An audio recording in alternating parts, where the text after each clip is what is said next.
भगवान ने प्रेरणा दी नारद जी को। नारद जी ने जाकर के कंस के कान भरे। नारद जी बोले, अरे भैया कंस, अब तक तुझसे देवकी का 8वां पुत्र न ढूंढा गया, हद हो गई।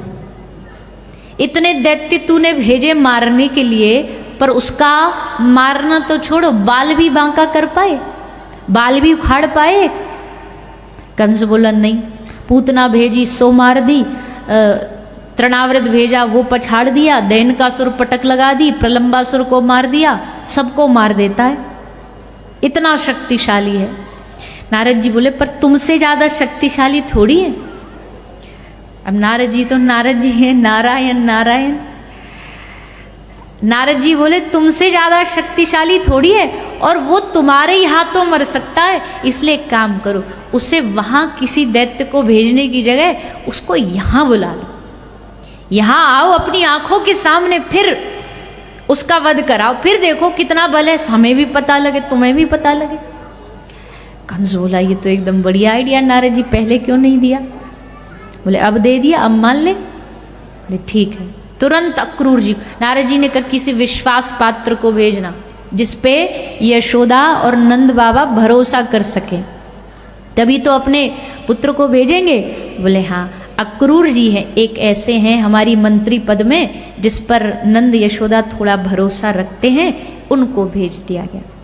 तो श्री अक्रूर जी महाराज रथ लेकर के आज वृंदावन आए।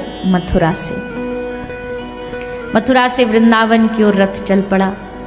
जैसे रथ वृंदावन की ओर चला, ठाकुर जी की आंख में अश्रु आ गए। भगवान समझ गए कि रथ निकल चुका है और अब हमारे पास ज्यादा अधिक समय नहीं बचा है। रथ आया वृंदावन में। सब बोले, अरे महाराज कंस ने दूत भेजा है, महाराज कंस ने एक दूत को भेजा है, बड़ा कुछ सुना है, बड़ा संदेशा लेकर के आया है, बड़ा संदेशा आया। नंद यशोदा माता दोनों ने मिलकर के अक्रूर जी का स्वागत और सत्कार किया। भैया दूसरा ले लो, अभी से ले लो। तो नंद बाबा और यशोदा मैया ने स्वागत किया अक्रूर जी का। अक्रूर जी पधारे, आसन पर विराजमान किया, उनको जलपान कराया, भोजन प्रसादी की व्यवस्था करी। भोजन कराने के बाद दोनों नंद यशोदा बैठ गए अक्रूर जी के सामने। नंद बाबा ने कहा, रे अक्रूर जी, अपना उद्देश्य क्या संदेश लेकर के आए, और हमको पहले बता देते, हम ही चल के आ जाते। अक्रूर जी ने कहा, बाबा कुछ काम ही इस प्रकार था कि हमारे आए बगैर तो काम चलता नहीं, इसलिए हमें ही आना पड़ा। तो क्या संदेश है? बोले, संदेश नहीं, हम एक वाहक बन करके आए हैं। महाराज कंस एक यज्ञ कर रहे हैं, आज तक बड़े यज्ञ किए उन्होंने, पर आज वो एक ऐसा यज्ञ करने जा रहे हैं जिसमें पूरे विश्व भर के बड़े बड़े योद्धाओं को बुलाया जा रहा है। नंद बाबा बोले, अच्छा, लेकिन उस उत्सव में हमारा क्या काम?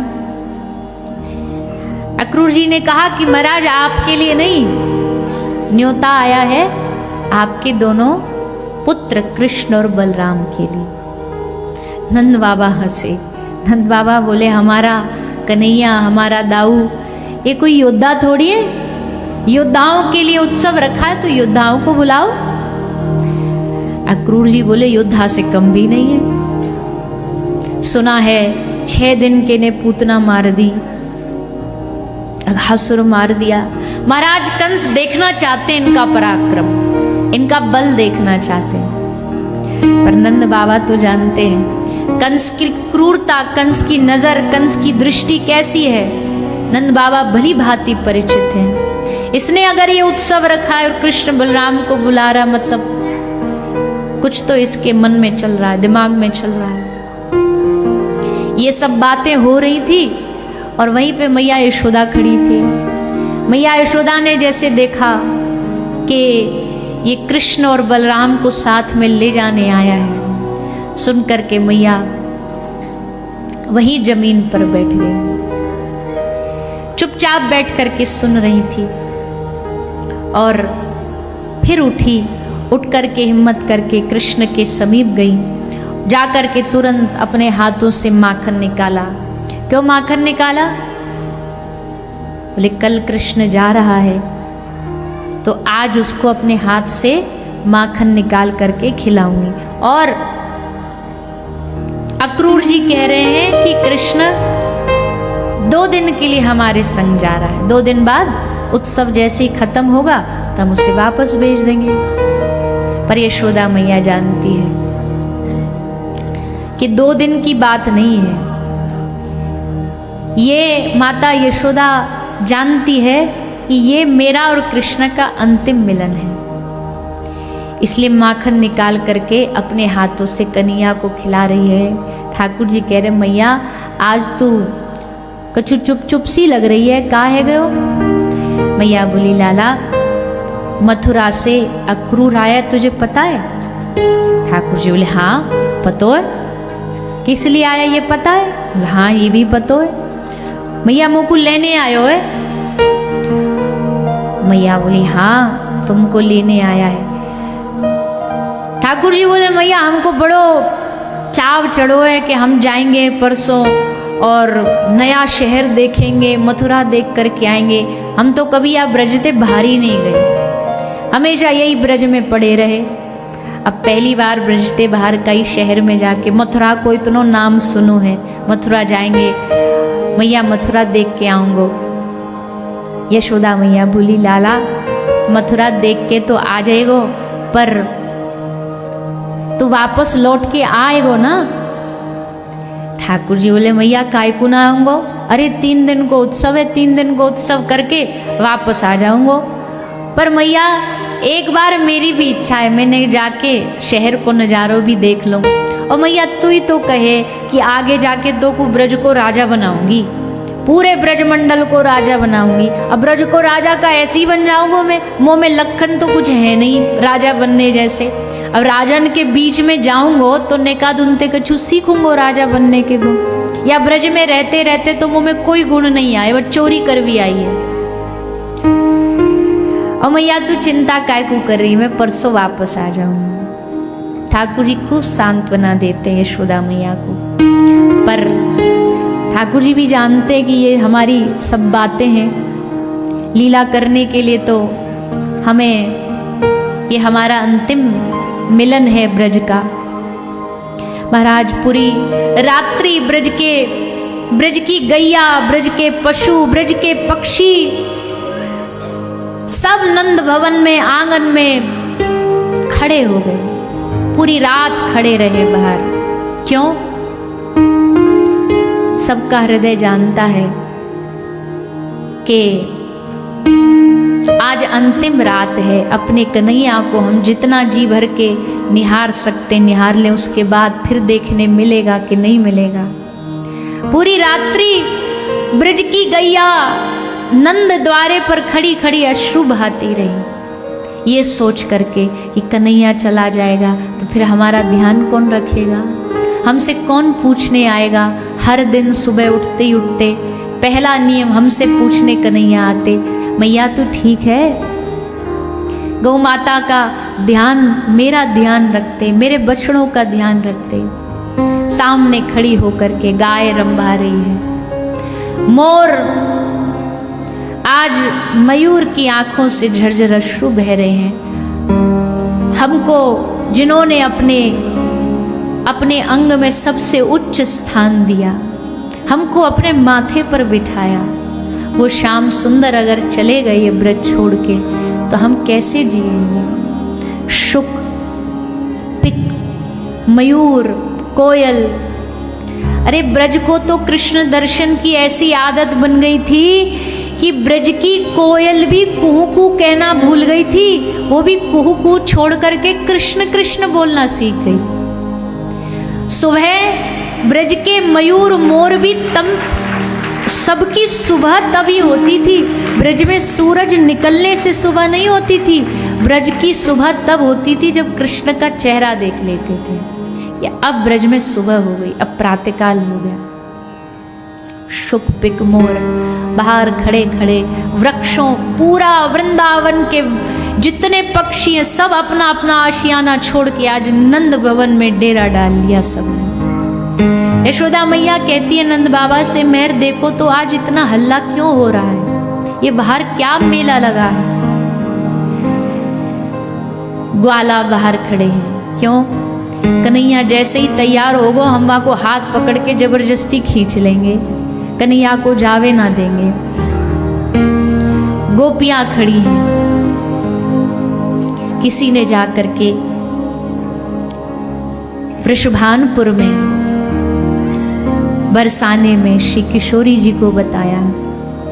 गोपियों की हिम्मत नहीं हो रही श्री राधा रानी को कुछ बोलने की, क्योंकि बाकी सब तो विरह सहन कर सकते हैं, लेकिन ये किशोरी जी जो कोमलांगी हैं, एक क्षण का विरह भी इनके लिए युग के समान, वो प्रियतम से बिछो कैसे स्वीकार करेंगे।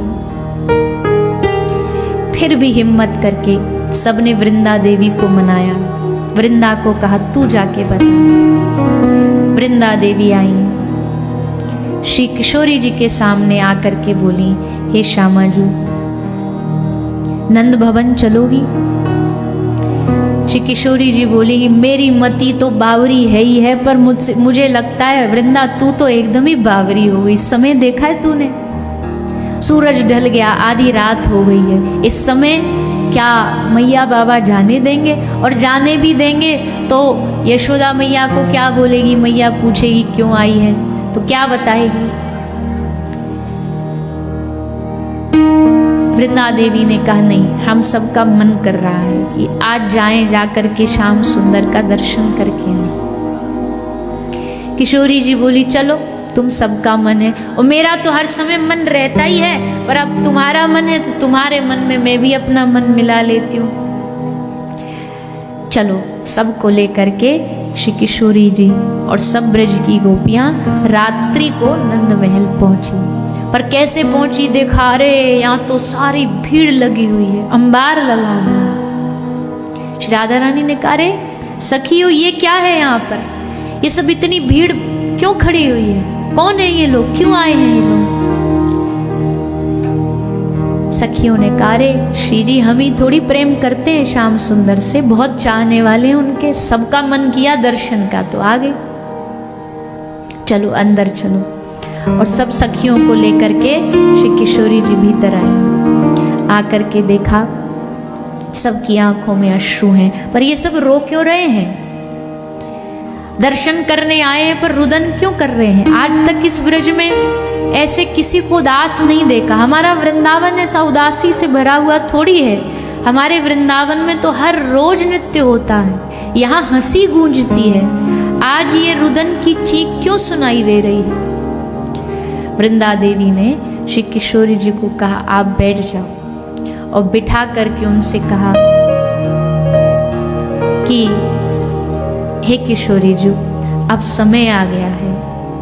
किस चीज का समय आ गया है? अब समय आ गया है बिछड़ने का, विरह का, वेदना का।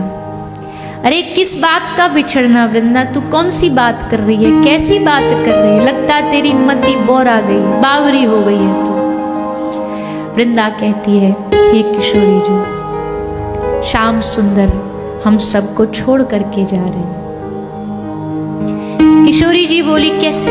क्या मैं कोई सपना देख रही हूँ? कभी कभी ऐसा सपने में होता है मेरे साथ कि सपना आता है कि श्याम सुंदर से वियोग हो गया, वो हमें छोड़ करके चले गए। लग रहा अभी भी मैं कोई सपना देख रही हूँ। वृंदा देवी ने पकड़ के किशोरी जी के चरणों को पकड़ के कहा ये कोई सपना नहीं है। आज उस स्वप्न की हकीकत हम सबके सामने आई है कि श्याम सुंदर हमें छोड़ करके मथुरा जा रहे हैं। कोई उनसे पूछता है मथुरा क्यों जा रहे हैं, तो कहते हैं कि मेरे कर्तव्य का निर्वहन करने के लिए जा रहा हूं। जैसे किशोरी जी ने सुना और जब यकीन हुआ कि वो वास्तविकता में जा रहे हैं, तो बस सुन के वही मूर्छित होकर के जमीन पर गिर गई। सब सखियों ने किशोरी जी को संभाला, उठाया, जल पिलाया। मूर्छा तब भी दूर नहीं हुई। अंत में श्याम सुंदर के पास गई। कन्हैया को कहा, हे श्याम सुंदर, हम सबके बस की बात नहीं है उनको संभालना। तुम जाओ और अपने जीवन की ये जो भी ये लीला है तुम जाकर के समझाओ। तब श्री श्याम सुंदर आए, उनकी खुशबू आई, सुगंध आई तो आंखें खुली किशोरी जी की। आंखें खुली, देखा, आंख खुलते ही श्री श्याम सुंदर उनके चरणों में बैठे हुए हैं। श्री किशोरी जी ने हाथ पकड़ा, रे प्रियतम, ये तुम क्या कर रहे हो? तुम्हारा स्थान चरणों में नहीं है। तुमको तो मैं अपने पलकों पर बिठा के रखूं, यहाँ चरणों में क्यों बैठे हो? ठाकुर जी ने कहा, हे किशोरी जी, अपराधी चरणों में ही बैठने के लायक होता है। अब भी नहीं समझ पा रही, कैसी बात कर रहे हो श्याम सुंदर? अभी तो आपने रास का रस दिया और अब अपने आप को अपराधी बता रहे हो। कौन सा अपराध, कैसा अपराध? ठाकुर जी ने कहा, हे किशोरी जी, मैंने वो अपराध किया है जो कभी क्षम्य नहीं है, जिसको कभी क्षमा नहीं किया जा सकता। इसलिए आज मेरे पास ना तो इस ब्रज के और आपके प्रेम का ऋण उतारने का कोई मोल है, इसलिए मैं हार गया। और हारा हुआ व्यक्ति क्या करता है? हारा हुआ व्यक्ति अपने सर के सम्मान को, अपनी पाग को सामने चरणों में रख देता है। इसलिए आज मैं श्याम सुंदर अपना मोर मुकुट उतार करके आपके चरणों में रख करके क्षमा मांगता हूं। और जाते जाते अपनी सबसे प्राण प्रिय सखी को तुम्हारे हवाले, तुम्हारे हाथों में सौंप करके दे करके जा रहा हूं। बांसुरी निकाली और निकाल करके श्री किशोरी जी के चरणों में रख दी श्याम सुंदर ने। और श्री किशोरी जी से कहा कि हे स्वामी जी, जब कभी आपको मेरा स्मरण हो जाए, विरह वेदना बहुत बढ़ जाए, आप उसको सहन ना कर पाओ, तो बस ये बांसुरी बजाना और मुझे बुला लेना, मैं आ जाऊंगा। जैसे ही किशोरी जी ने सुना तो बड़ी जोर से हंसी और हंस के बोली कि क्या क्या अद्भुत लीला करते हो तुम, और क्या सुंदर मार्ग बताया है कि जब तुम्हें याद आ जाए तो तुम बांसुरी बजा लेना और मैं आ जाऊंगा। तो फिर इसका मतलब तो ये है कि ये बांसुरी कभी भी नहीं बजेगी। क्यों? क्योंकि तुम ही अपने शब्दों में कह रहे हो ना कि जब याद आ जाए तो बजा देना। याद तो उसको किया जाता है जिसको कभी भूला जाता हो। जो कभी भूला ही ना जा सके उसको उसकी याद का प्रश्न भी नहीं उठता। हमारे लिए तो आठों याम, हर पल, हर क्षण हमारे जीवन में केवल आप ही हो। लेकिन हाँ, तुम देके जा रहे हो तो इस बांसुरी को मैं अपने पास सुरक्षित रखूंगी और जब आओगे तो तुम्हें वापस लौटा दूंगी। ठाकुर जी ने श्री जी से कहा कि ये ब्रज मैं तुम्हारे हवाले छोड़ करके जा रहा हूं। आज से ये ब्रज के सुख की जिम्मेदारी है किशोरी जी तुम्हारी। यहाँ का ध्यान रखना, इस ब्रज का ध्यान रखना। और हाँ, एक बात और, चाहे एकांत में जा करके कितने भी अश्रु बहा लेना, लेकिन कभी इन ब्रज के लोगों के सामने अपने अश्रु न गिरने देना, क्योंकि आप ही न संभलोगी तो ये ब्रज कैसे संभलेगा। इसलिए आपकी परम परम दायित्व बनता है इस ब्रज को संभालना। श्री जी कहती है, वारे प्रभु, एक तो ये अथाह विरह, ऐसा विरह जो अंदर से तोड़ दे, ऊपर से उसको व्यक्त करने का अवसर भी न देना। पर प्रियतम का कष्ट भी उसका प्रसाद है, उसके दिए गए अश्रु भी उसका आशीर्वाद है। इसलिए स्वीकार है हमें तुम्हारी शर्त। सुबह होते होते पूरा वृंदावन निष्प्राण हो गया।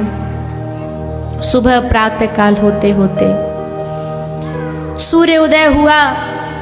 ब्रजवासी यही मांगते रहे पूरी रात्रि सूर्य भगवान से, हे प्रभु तुम उदय मत होना, क्योंकि तुम अगर उदय हो गए तो हमारे जीवन का सूर्यास्त हो जाएगा, हमारे जीवन से कृष्ण सदा के लिए चला जाएगा। भगवान फिर भी सबको कहते जा रहे, अरे बाबरो ऐसे रो रहे हो जैसे मैं कभी वापस ही नहीं आऊंगा, परसों तक की तो बात है, परसों लौट आऊंगा। सबको कह के वादा करके एक ही बात कह रहे, परसों लौट आऊंगा, परसों लौट आऊंगा। लेकिन सबका हृदय जानता है, क्योंकि ये सब भगवत परिकर ही हैं, सब जानते हैं कि ये सब बातें हैं। रथ तैयार हुआ, अक्रूर जी रथ पर बैठे, कृष्ण बलराम दोनों रथ पर बैठे। रथ चलना आरंभ हुआ। यशोदा मैया अपने कक्ष में मूर्छित होके पड़ी है। किसी ने बोला, मैया लाला जा रहा है, क्या अंतिम बार देखेगी नहीं? यशोदा मैया उठी, भागी, दौड़ी रथ की ओर भागते भागते दौड़ते दौड़ते कन्हैया को आवाज आई, मैया पुकार रही थी, लाला लाला। उतरे श्याम सुंदर रथ से। अक्रूर को कहा, अक्रूर रथ रोक। अक्रूर ने रथ रोका, दौड़े दौड़े मैया के पास आए, मैया को गले से लगाया। मैया कहती है, लाला एक बात कहूं? हाँ। कल जब ये अक्रूर नंद बाबा से बात कर रहा था, मैं सुन रही थी, और सुनते सुनते मैंने सुना कि अक्रूर कह रहा था कि तू मेरा पुत्र नहीं है, तू देवकी का पुत्र है, तू वसुदेव का पुत्र है। पर पता नहीं तूने जन्म कहीं भी लिया हो, किसी भी गर्भ से लिया हो, पर कन्हैया मैंने तुझको प्रेम मां की भांति किया। तुझे भी ये बात पता लगेगी, आज नहीं तो कल मथुरा में तुझे कोई कहेगा कि तू मेरा पुत्र नहीं है, और फिर कहीं तेरे मन में आए। यही कारण था कि यशोदा मैया ने मुझे उखल से बांध दिया, डांटती थी, कहीं तू इस बात से क्रोध में आकर के मुझे भूल मत जाना। कन्हैया कहते, मैया तू कैसी बात करती है? चाहे सारा जगत कहे कि मैं तेरा पुत्र हूँ, नहीं हूँ, पर माँ मैं जानता हूँ मैं तेरा पुत्र हूँ, और तू मेरी माँ है, तू मेरी मैया है। और मैया तू कहती है कि कहीं नाराज हो जाए, मैंने तुझे उखल से बांध दिया। अरे मैया, जितना प्रेम तूने मुझे किया है, जितना प्रेम तूने मुझे दिया है, मैं भगवान, मैं कृष्ण पूरा जीवन भी लगा दूं तो तेरे ऋण से ऋण नहीं हो पाऊंगा। केवल मेरा सुख देखा तूने, हर पल केवल मेरा सुख। पर तू माता चिंता न कर, परसों लौट आऊंगा। ये कहते हुए सबको सांत्वना देते देते आगे बढ़े। रथ आगे बढ़ा। जैसे रथ आगे बढ़ा, ब्रज की सारी गोपियां रथ के सामने आकर के लेट गई। आज अगर ये रथ जाएगा तो ये शरीर के ऊपर से जाएगा, ये शरीर तो वैसे भी बचने वाला नहीं है। आज नहीं तो कल कृष्ण के विरह में प्राण तो छूटेंगे, तो आज छूट जाए। रथ के सामने आकर के लेट। अक्रूर कह रहे हैं रथ से, सामने से हट जाओ, सामने से चली जाओ। गोपी कहती है इस ब्रज में बहुत क्रूर आए, बहुत दैत्य आए, पर वो भी हमारे कृष्ण को हमसे दूर न कर पाए। पर तेरा नाम अक्रूर किसने रखा? तू तो बड़ा भारी क्रूर है, तू हमारे कृष्ण को हमसे दूर लेकर के जा रहा है। ठाकुर जी कहते गोपियों को, हे गोपियों, हे गोपांगनाओं, ये अक्रूर की कोई दोष नहीं है, कोई गलती नहीं है। मुझे आगे की लीला करने के लिए ये करना ही पड़ेगा, आगे की लीला बढ़ाने के लिए मुझे जाना ही पड़ेगा, वो मेरा कर्तव्य है, वो मेरा धर्म है।